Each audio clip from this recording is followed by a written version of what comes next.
Ooh, what's up, nerds and geeks? My name is OMG, WTF, LOL, FTW, BRB. Welcome back to more Total Extreme Wrestling 2013. We are playing as the WWE in the year 2015, and we are booking the Go Home show for Monday Night Raw. I'm very excited for this show. We've got quite a lot of good things going on, quite a lot of title matches. It's going to be a good time. It's 4th of July, not really in the game. It is July in the game. I realized I missed 4th of July. For a second, I was like, maybe I can still pull it off. But then I was like, wait a minute. No, there's no way that the 4th of July would be in the third week of July. So I stupidly missed it. We could have had a great Cena Open Invitational where he talks about the 4th of July and patriotism, this fireworks go shining off as an eagle, a bald eagle, nerds and geeks, like a legitimately bald eagle. Bald eagle, no hair, comes flying down and hands John Cena his United States Championship, while George Washington and the rest of the 43 presidents, don't quote me, I'm not sure, 43 presidents clap. America. Happy 4th of July, everybody. Either way, though, let's just go ahead and run this show. I'm excited to run it. And I do want to point one thing out before we run the show. Notice how down here it says brands off. Some of you may or may not know this. In Total Extreme Wrestling 2013, you are able to still turn brands off if you want to use people from other brands. So it does make it a little bit easier if you can forget to, put somebody over from, say you were doing a brand split or something. If you did a trade or something, you forgot to actually do the trade, it helps you out a little bit there. But I'm using this because I'm using someone from NXT in the main show, and I stupidly put them back on the NXT roster. That person is Sami Zayn. Let's just not beat around it. It makes the most sense. He was in the King of the Ring tournament. But, yeah, there's brands off, so we'll see in the pre-show a lot of NXT people because I thought, why the hell not? Let's use them. So I just wanted to make that sure so a lot of people don't think, they're getting called up or something. Let's go ahead and run the show, shall we? So we have 4 pre-show matches, nerds and geeks. The first pre-show bout gets a 58C-. A little surprised with this match, believe it or not. So in a bout that had solid in-ring action but non-existent crowd heat. I hate how squeaky this chair is. Finn Balor defeats Cara with the flying double stomp. And interesting enough, Finn Balor and Sin Cara have great chemistry, so I might abuse that later on. Here are those road agent notes. And out of curiosity, let me look at the, wow, Sin Cara's got star quality. Interesting. Wanted to look at the segments here, or the road agent notes. Wow, neither of them really got that many negatives. That's good job, guys. Might have to start pushing Sin Cara a little bit here. Moving on from that, we go to a 45D, in a bout that had solid in-ring action, but not much weighing heat. Sasha Banks defeating Nikki Bella by submission with the Banks statement, and also making defense number 2 for NXT Women's title. I thought, why the hell not? Let's put the NXT Women's Championship on the line. Brie Bella doing some good work ringside. That's awesome. No work improvements, though. Here in the road agent notes, you'll notice that Nikki Bella was protected. I'm also sure that I made her look strong. I'm not sure why it's not looking there. It was only because she was complaining and I don't feel like paying her money, so I wanted to look at some things here as well. Sasha's doing pretty good. Any negatives here?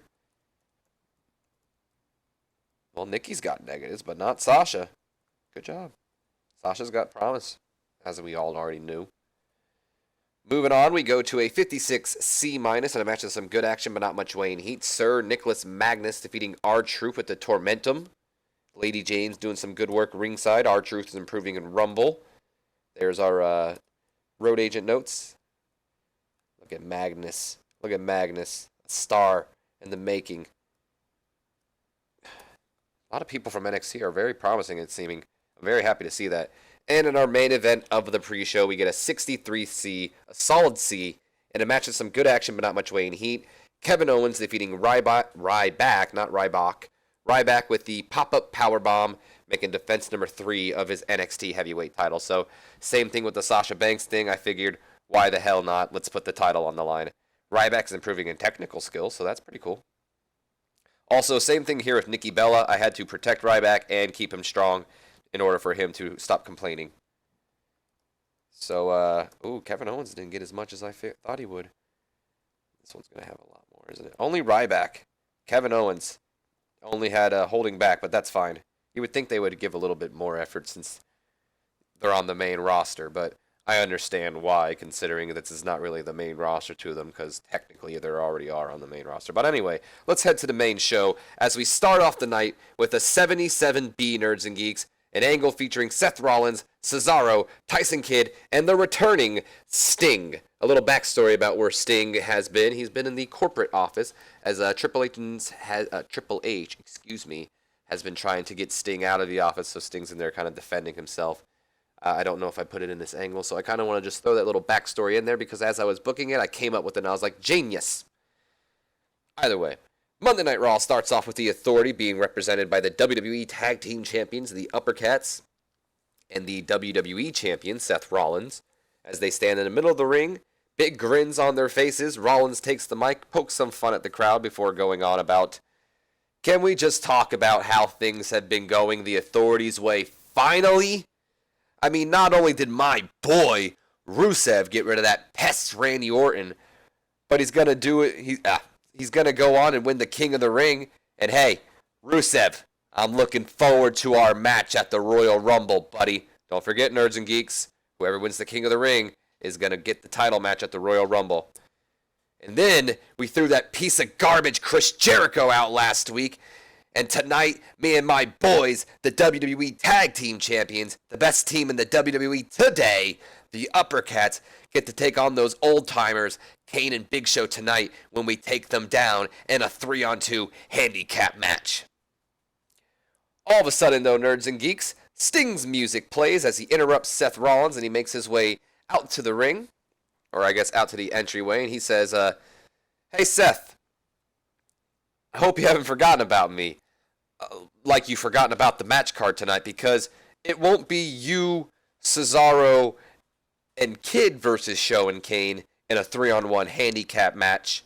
No, it'll be you, Cesaro, and Tyson Kidd versus the Big Show, Kane, and Chris Jericho in a 6-man tag team match.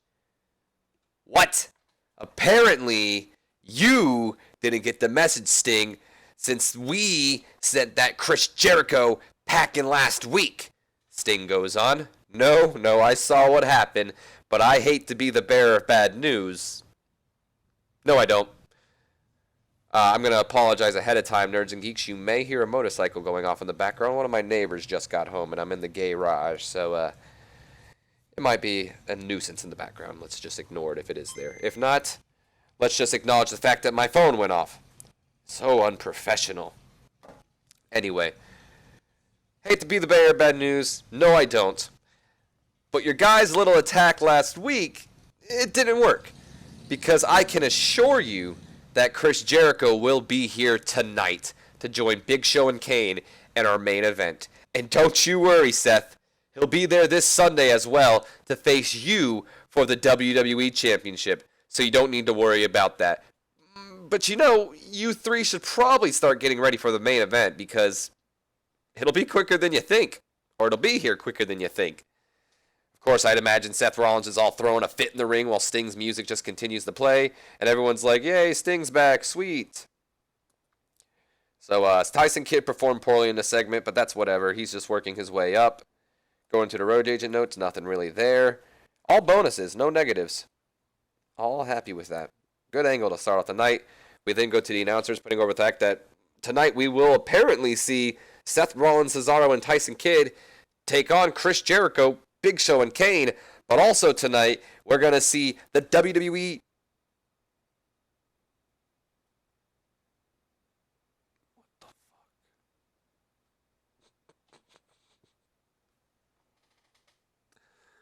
Oh my God. I'm not going back and changing it. I'm not doing it. Not doing it.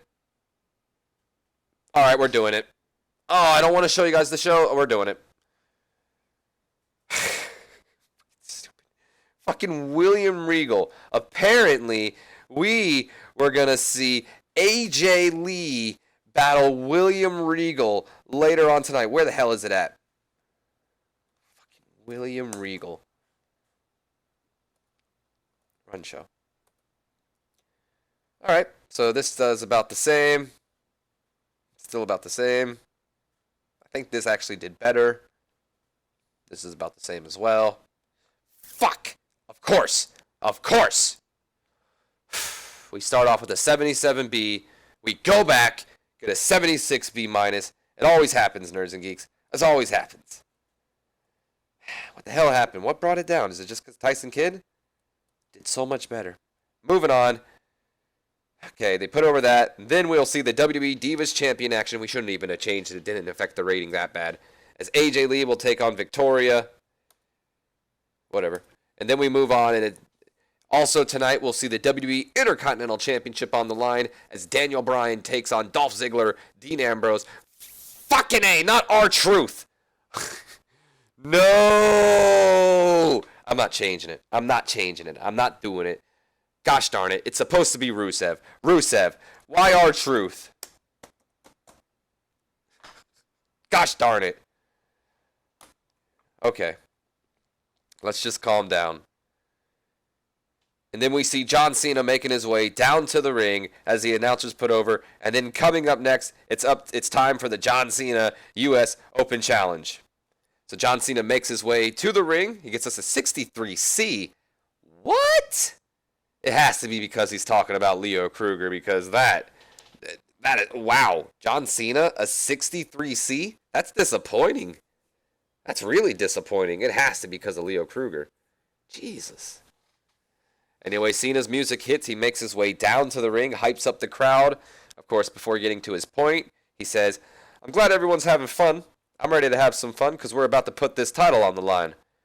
The only thing is, what member of the Wyatt family will we see tonight? Since it would seem, just like Roman Reigns, that I become a target to the Wyatts. More importantly, to a man who was once a party animal, but now is just a guy who sucks all the air out of the room. Leo Kruger, the so-called sadistic one who claims to be some sort of big game headhunter. And all this time I thought it was for the U.S. title. Or for this, and then he holds up the U.S. title that Leo wanted. But nah, it would seem that Mr. Kruger wants to send a more personal message. So I say, why wait for Sunday? Why not come down this ramp and accept my challenge, and let's end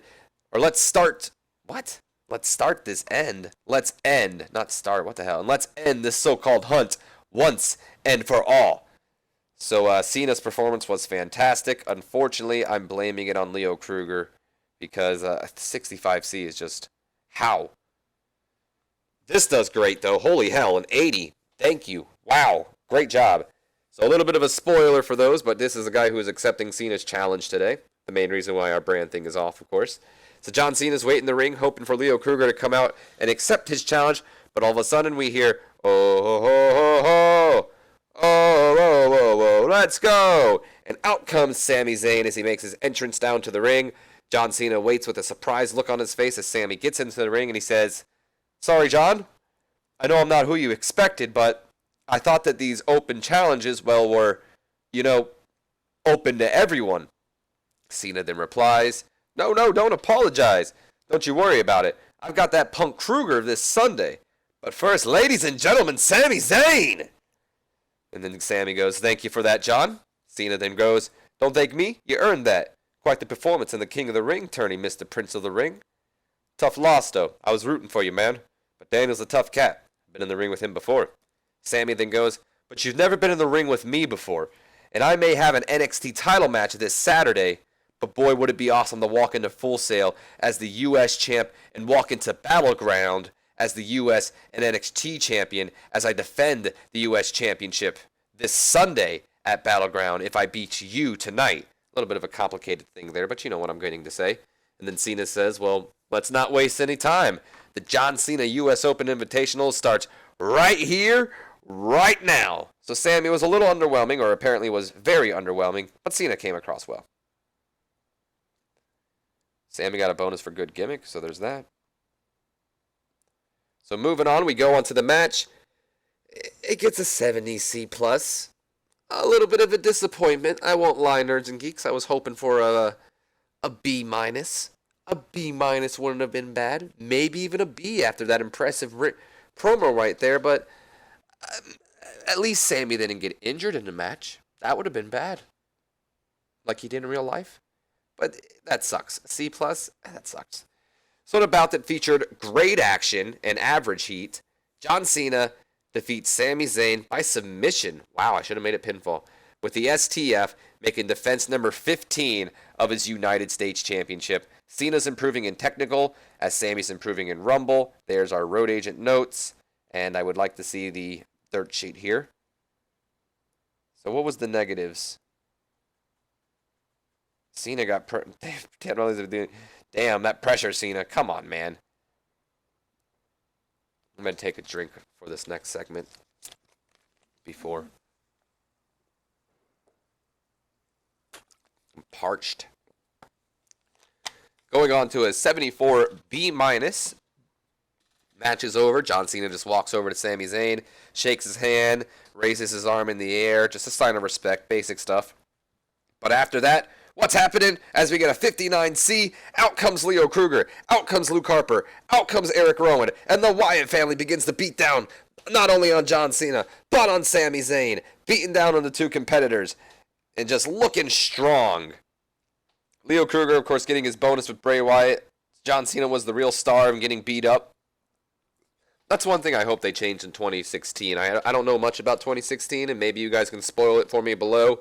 But, I hope they stop really kind of rating people on getting beaten up. I guess they can't really judge it, but it's just stupid. How do you perform poorly and getting beaten up of all things? Leo Kruger unfortunately performed poorly, but that was to be expected.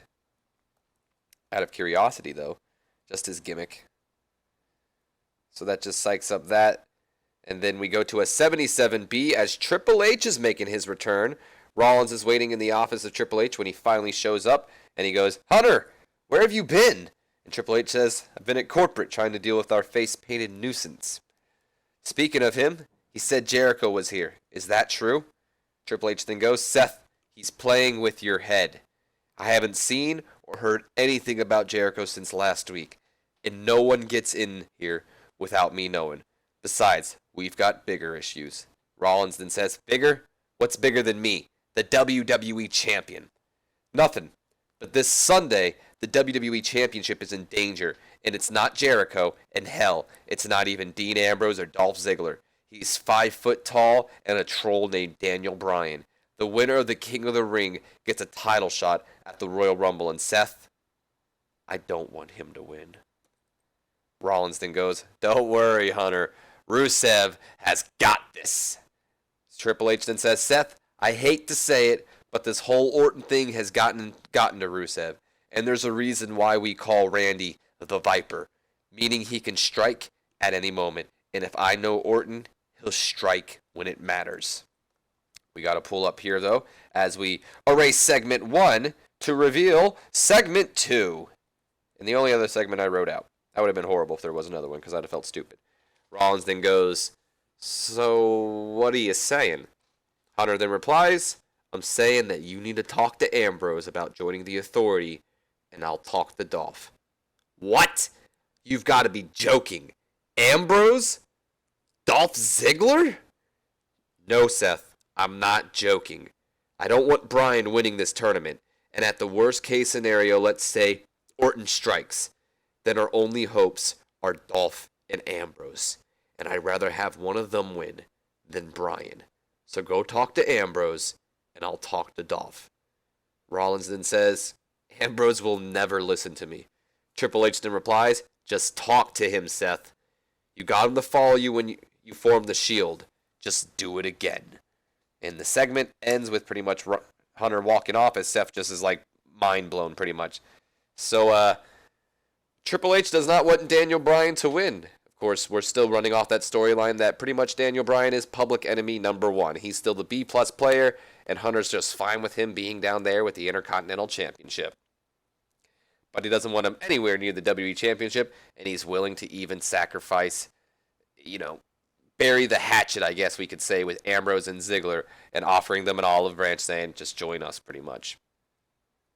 So a very good segment there, and I imagine it's in real life, people would be like, holy shit, that's crazy. So we then go on to said Daniel Bryan as he's just backstage hyping up his upcoming Intercontinental Championship match against Ambrose, Ziggler, and Rusev. Just a basic Daniel Bryan interview. Nothing really important here. Honestly, it was just to fill my last 6 minutes of time that I needed, to be honest. But it works out. Daniel Bryan got us a 78B, and I'm very satisfied with it. Good job, Daniel Bryan. Yes, yes, yes.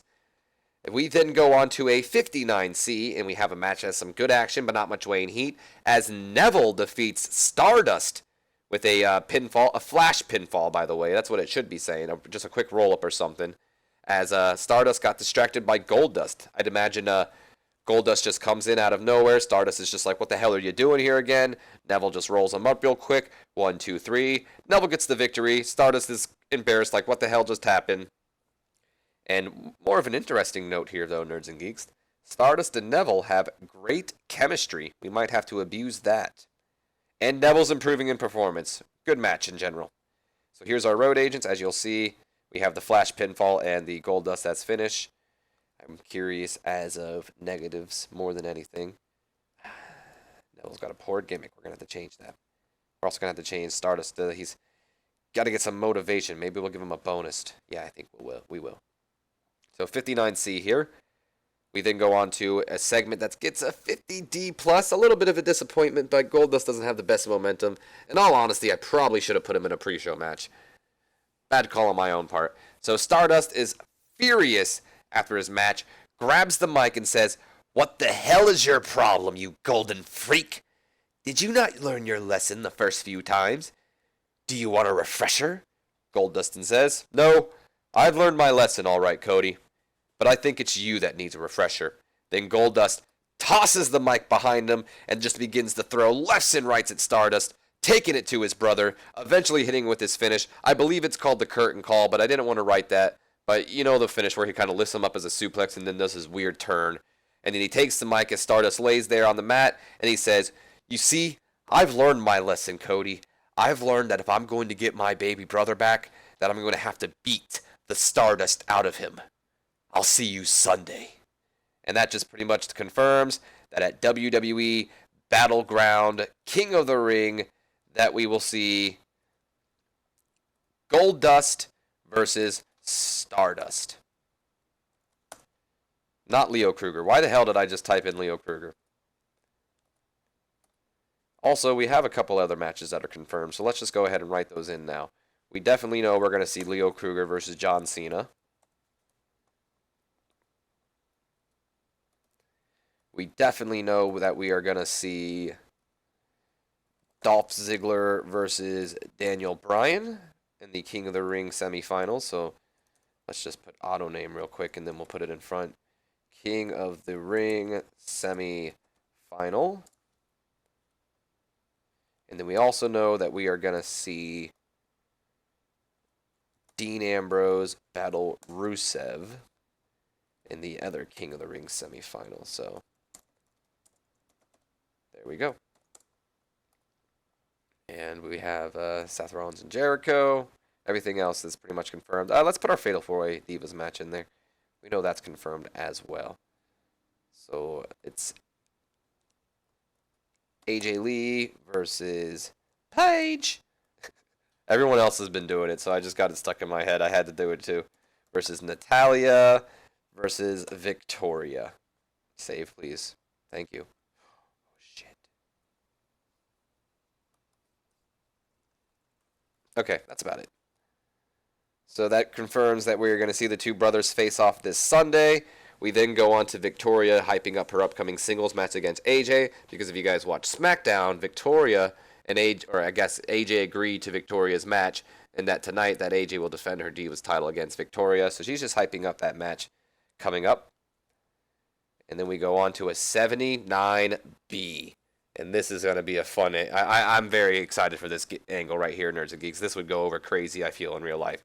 So Ambrose is backstage. He's warming up for his match later tonight when Seth Rollins knocks on the door. And he says, "Knock, knock. Guess who?" Ambrose looks up. "You have got to be kidding me. What the hell do you want? You've got about 60 seconds to get out of my face before I beat yours in. And I'd move fast. Because I've never been too good at math.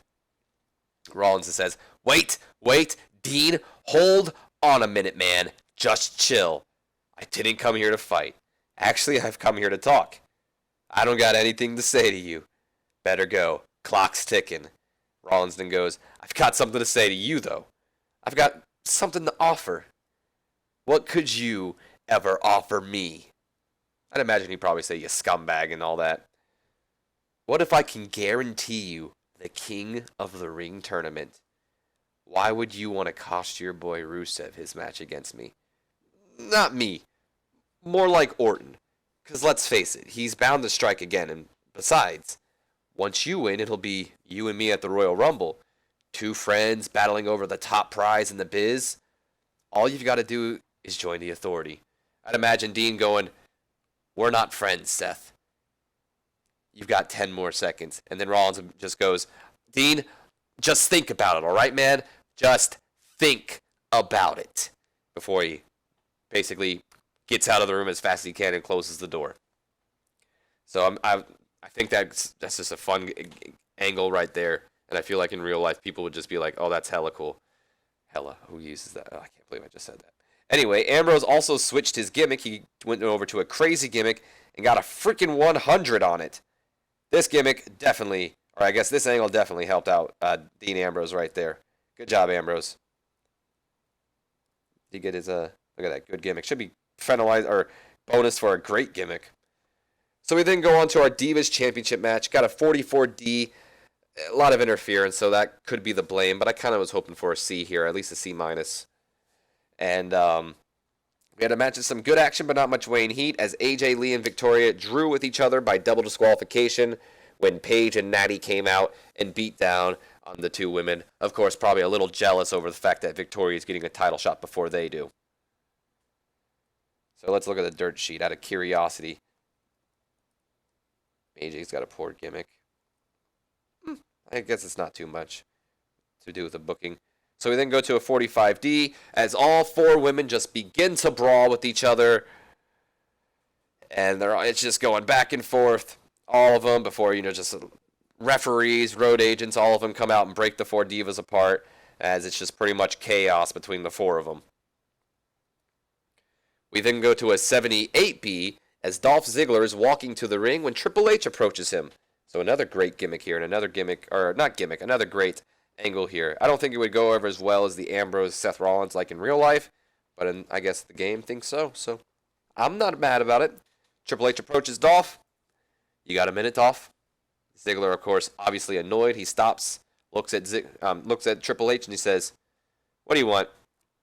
Do I got to go out there and fight with a bag over my head? What roadblock do you have for me now?" No roadblocks. In fact, I've got an offer for you. Oh, Lord, let me guess. Join the Authority, and you'll help me win the Intercontinental Championship. If that's what you want, but I was thinking King Ziggler had a better ring to it. So you'll help me win the King of the Ring if I join you. Simple as that. Ziggler then just looks at him, laughs, I've got a match, and then just walks away. And then Triple H screams at him as he's walking, "Think about it, Dolph." And that's pretty much it. Not as intense as Ambrose and Ziggler's segment, but Ziggler just kind of brushing it off like, yeah, right.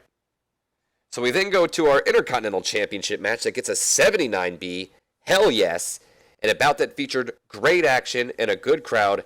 Daniel Bryan defeats Dolph Ziggler, Dean Ambrose, and Rusev in 12 minutes and 22 seconds when Bryan defeated Ziggler with a running knee strike, and kind of getting a little bit of a, sending a message to Ziggler saying, I beat you tonight, I'm going to beat you this Sunday pretty much. So, maybe not the best move for Dolph right there. And it kind of just worked out because, I figured it would work out better. Well, let's have Daniel beat Dolph. It's only because he's Intercontinental Champion, I did consider putting him over Rusev, though. But I was like, man, let's not do that. Lana did good work ringside, so that's awesome. And that's only defense number 3 of Daniel's Intercontinental Championship. Not bringing as much prestige as you want to, are you now, DB? So Bryan's improving in performance, and Rusev's improving in Rumble and performance. Here's our road agent notes, and here's the dirt sheet. Let's look at some negatives. there are any. Just some holding back, it seems like. Ambrose dealing with the pressure. Come on. Rusev dealing with pressure. Come on, guys. 79B, though. I'm satisfied with that rating. Hell yes. Holy hell, we go to an 84B+. I'm fainting. These guys, thank you. This is just a really short angle, too. 84B+. Kane and Big Show approach Sting backstage. Sting looks up at him. What's up, guys? Big Show then says, BS. I just realized that. Big Show then says, Sting, you and I go way back. So I trust your word more than most. Are you sure Chris is here? Because nobody has seen him anywhere. We haven't seen him. And we sure love to go over some things before our match. Or at least get prepared for a handicap situation. Sting then goes, Show, don't worry about it, man. Look at me. I promise you that Jericho will be there. Trust me. He gave me his word. Big Show then just says, that's it. Trust me, Show. I trust you, Sting. It's Jericho I don't trust. And Big Show just walks away as Kane kind of just, I probably imagine, looks at Sting because he's all menacing and whatnot, and then walks away as well. Sting is developing better in performance skills. That's interesting. It was being short. We should have had it be longer. Well, it was only a quick little segment. We then go to a 67C+. We have a match with some good action but not much weighing heat as Roman Reigns defeats Leo Kruger when Leo Kruger was disqualified after Eric Rowan and Leo Kruger and Luke Harper ran in and attacked Roman Reigns. So, of course, just typical Wyatt family coming in and beating down on their opponent. Surprised it got a 67C+. I'm not going to lie, though. Maybe I should be expecting a B- or something from these two, but I honestly was expecting a C just because of Leo Kruger. Dirt sheet-wise, probably a lot of negatives. Actually, not really. Just poor gimmicks for both of them, and of course, holding back. And then after this angle, we go to a 54C-. Yeah, Leo Kruger definitely hurts these a lot. And a beatdown that continues as Leo Kruger, along with, it says the Wyatt family, but along with Luke Harper and Eric Rowan, continue to beat down on Roman Reigns as John Cena's music plays, as he races down to the ring and goes directly after Leo Kruger, but the Wyatt family break it up and begin to beat down on both Roman and Cena until the returning Usos come racing down to the ring to save the day, steel chairs in hands, running the Wyatts off, and pretty much putting over the fact that the Usos have returned from their little bit of a hiatus after the beatdown from the Wyatts before. So Leo Kruger and Bray, of course, having their great chemistry. Leo, unfortunately, performing poorly as well. Cena being fantastic as he always is. I'd also like to see the dirt sheet because this didn't do that great. Really not that many negatives. It must just because overness, I guess. We then go to a 66C+ as the announcers are like, just announced this. I almost said this Sunday. This Friday on Friday Night Smackdown, we will see a huge 8-man tag match in the main event as John Cena teams with Roman Reigns and the Usos to battle Bray Wyatt, Luke Harper, Eric Rowan, and Leo Kruger, the Wyatt family. So let's go ahead and confirm that for Smackdown if we can ever find it. The hell is Smackdown? There it is. Huge 8-man tag team match. As we will see John Cena, Roman Reigns, Jimmy Uso, Jey Uso, as they battle Bray Wyatt, Luke Harper, Eric Rowan, and Leo Kruger. So let's say Cena, Reigns, and the Usos versus the Wyatt. Shit. What the hell happened? Usos versus the Wyatt family. That was weird. There it is again. I typed in family wrong. There we are. Confirmed for SmackDown. We then go to a 79B as Rollins and the Uppercats are waiting in the middle of the ring while Kane and Big Show wait on the outside. Finally, Seth Rollins takes a mic and he says, "Guess he's not showing up." That's what I thought. After the beating we gave that idiot Chris Jericho last week, he's too afraid to come back. So guess what, grandpas? Looks like it's you two versus the three of us. And just in case your old age has gotten to you, 3 is more than 2. And then all of a sudden you hear, break the walls down! And the lights go all out as you see the light up jacket, and then the lights shine back on, revealing Chris Jericho standing up there. He takes the mic saying, did you really think you were going to get rid of me that easy, Junior? Show, Kane, sorry for making you wait. I've been sitting in Sting's car since the beginning of the show. Lost track of time. But anyway, let's take care of these children. So Cesaro was very underwhelming. Apparently Tyson Kidd was dreadful in this segment. All they had to do was stand there. How? Whatever. But Chris Jericho making, I guess, his air quotations surprise return. And he's back in time. Kane is improving in acting. Tyson Kidd's learning to show more charisma. And so is Seth Rollins. Rollins improving in acting. I'd say this is a good angle in general. Or overall. Not even negatives, really. The only negatives being done to a cold crowd. So we go to our main event of the night, which gets the same exact rating as the angle did. A 79B to close out the show. And a bout that featured great action and average heat. Chris Jericho, Kane, and The Big Show defeated the Authority when Chris Jericho defeated Seth Rollins with the Codebreaker. Sending a message to the champ, nerds and geeks, pinning him before the pay-per-view. Cesaro was off his game, unfortunately. The hell, Cesaro? What are you doing, man? What are you doing, man? Ooh, what's this? Kane, a lot of negatives here. Holding back, going all out, inconsistency, stamina, declining ability. What are you doing, Kane? Good match overall, though. I'm very happy with it. And that closes out the show with a 79B and increases our popularity in 19 regions. All regions. Not all regions. That's a lie. Everywhere but America and Canada. We just stayed pretty much the same. But who's complaining? At least we didn't lose popularity. We'll lose popularity on Smackdown, though. It's always the reoccurring theme. Unless we don't. Unless we pull off an amazing show.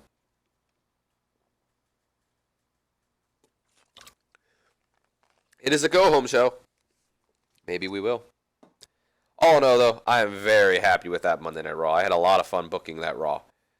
A lot of storylines are happening. So Pepe Casas is re-signing, apparently. It's more important than my show. What the hell? Who are you? Oh, he's a referee. That's apparently really important. Ooh, Drago. I would hire Drago, but he's freaking 39, so nah. But something to notice here: Sami Callihan on the rise. He's working for us. I'd move on to the office here, but I have a feeling there are some things that might spoil some things for you guys. So I'm just not going to risk it. So I'm going to end the episode here. It's been quite a long episode anyway. So I'll see you guys for Friday Night Smackdown. If you guys have enjoyed, leave me a like, a comment, and subscribe if you have not already. And as always, nerds and geeks, have a good one. My name's been OMG WTFLOL to WBRB, and I'll see you later.